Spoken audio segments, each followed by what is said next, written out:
Legends of Learning presents the Toy Converter Game.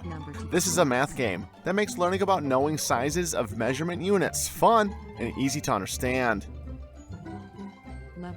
In this informative, instructional game, the Toy Factory is converting recyclable material to make new toys, and you must send the right amount of material to the machine.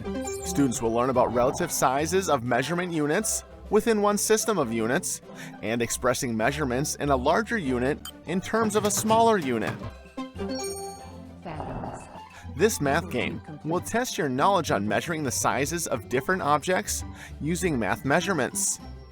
You will have to click with the mouse to select the correct numbers that complete the comparison to get the same equivalent amounts.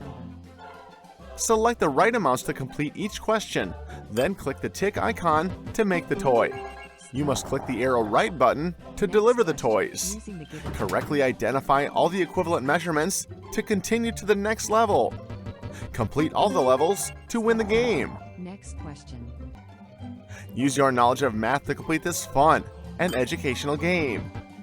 Have fun and enjoy playing. Astonishing. Level 4 complete.